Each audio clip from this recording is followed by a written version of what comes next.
You know, when you're past 90 like me, you spend a lot of time looking back, not with regret, but with a kind of gentle curiosity.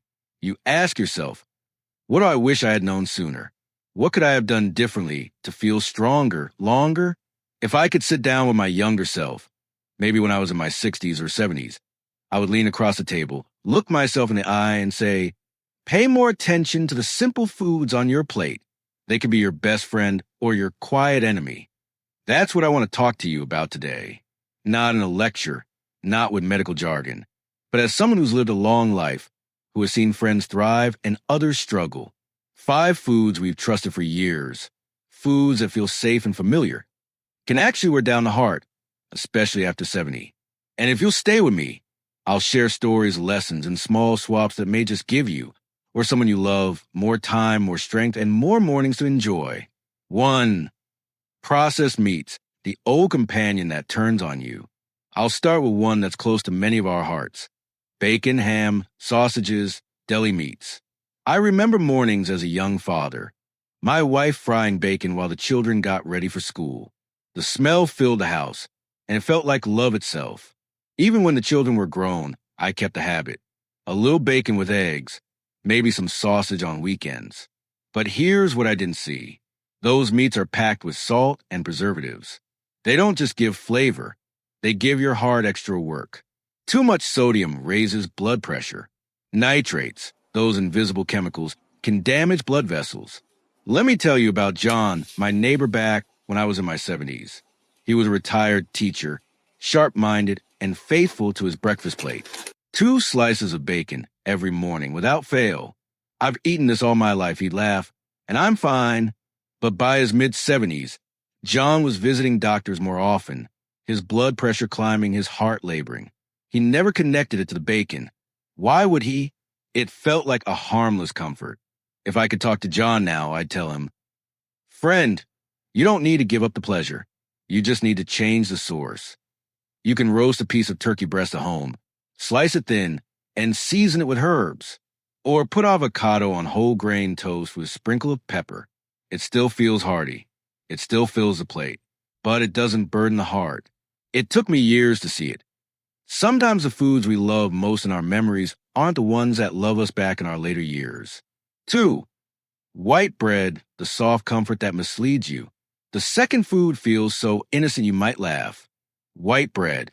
I grew up in an era when white bread was a luxury. Soft, pillowy, easy to chew. I can still remember the smell of warm rolls at Sunday dinners. And as the years passed, I kept choosing it. Sandwiches felt incomplete without it. But what I didn't understand is that white bread is a trickster. It looks harmless, but once inside, it turns quickly into sugar. The body treats it almost like candy. My friend Margaret, a grandmother of 5, was known for her sandwiches. At every gathering, she'd bring platters of them, ham and cheese, tuna, peanut butter, always on white bread. People loved them. But Margaret often complained of sudden fatigue after meals, or feeling shaky if she skipped lunch. She didn't know that the bread she trusted was spiking her blood sugar, then letting it crash. Over time, those sugar surges damage arteries, encourage weight gain, and stress the heart. What I've learned is this. Softer isn't always kinder. Whole grain bread may feel rougher, but it carries fiber that cleans the system, lowers cholesterol, and keeps energy steady.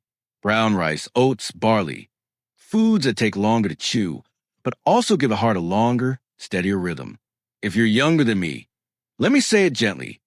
The little choice of bread at the grocery store may add or take away years of strong living. 3. Sugary drinks, the sweet illusion we believed. Now let's talk about something many of us thought was healthy. Juice. When my children were small, I made sure they had orange juice in the morning, full of vitamins. The ad said, and even in my 70s, I kept pouring a glass. It felt like doing something good for myself. But here's what I discovered far too late. Fruit juice from a carton is mostly sugar. A glass of orange juice holds a sugar of 3 or 4 oranges, but none of the fiber that keeps the sugar in check. Linda, a dear friend, was proud of her habits. I don't drink soda, she'd say, just juice. But by her late 70s, her waistline grew, her triglycerides rose, and her doctor warned her heart was under stress. She was shocked. "But it's fruit," she protested. Yes, it was fruit, but stripped of the very parts that made it safe. The sad truth is, sugary drinks, whether soda, sweet tea, or even juice, don't fill you. They just flood your blood with sugar, forcing your heart to swim against the current. What's the wiser choice? A glass of sparkling water with lemon, a warm herbal tea with just a touch of honey, drinks that refresh, soothe, and honor the heart rather than strain it. For packaged snacks, the evening companion that betrays you, here's one I admit I lean on too often. Snacks from a bag. In my 70s, when evenings grew quiet, I'd pour a bowl of chips or tear open a pack of crackers. Watching television. It felt like a little comfort. But most of those snacks are made with oils that hide trans fats, the kind that clog arteries silently year after year. They raise the bad cholesterol, lower the good, and by the time you feel the chest tightening, the damage is already done. I remember Robert, a friend I played cards with every Thursday night. He always brought his microwave popcorn. We laughed, we played, we ate. It seemed harmless. But when Robert had his first heart scare, his doctor told him years of processed oils had taken their toll. Robert was stunned. How could something so small, so ordinary, cause such big trouble? The truth is, at our age, small habits matter more than big ones. The body can no longer shrug them off. So what's the alternative? Make your own popcorn with olive oil on the stove. Or keep a jar of almonds and walnuts nearby.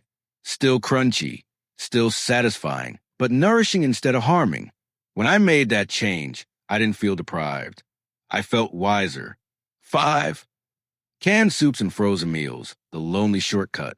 Finally, let's talk about convenience. When you live alone, as I did after my wife passed, the idea of cooking a full meal can feel heavy. A can of soup, a frozen dinner. They seem like blessings. Just heat and eat. But here's what I didn't realize. Those meals are loaded with salt. Sometimes your whole day's worth in one serving. The salt stiffens blood vessels, raises blood pressure, and quietly exhausts the heart. Eleanor, a widow I knew, often invited me for lunch. She'd heat up canned vegetable soup and proudly say, "See, I'm eating healthy." But her ankles were swollen from fluid her heart couldn't manage. She didn't see the connection. None of us did at the time. What I know now is this. Soup can still be comfort. Just make it yourself. Cook a pot with fresh vegetables, herbs, beans, maybe a little chicken. Freeze portions. It's just as easy later. But far kinder to the body. And when you season with rosemary or garlic instead of salt, the flavor is richer too. So here we are, you and I, at the end of this little talk. 5 foods: processed meats, white bread, sugary drinks, packaged snacks, and canned meals. None of them look dangerous. They're everyday companions, tied to memories, family, routine. But when you live past 70, 80, even 90, you see the truth. The everyday choices shape the rest of your journey. I'm not telling you to give up joy. Food should always carry joy.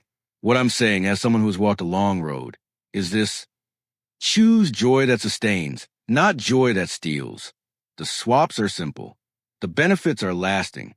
So I ask you, which of these foods surprise you most? Which habit do you see in yourself or in someone you love? And which small change will you try tomorrow? Leave a comment, share your thoughts. I may be in my 90s, but I still read them. They make me feel connected.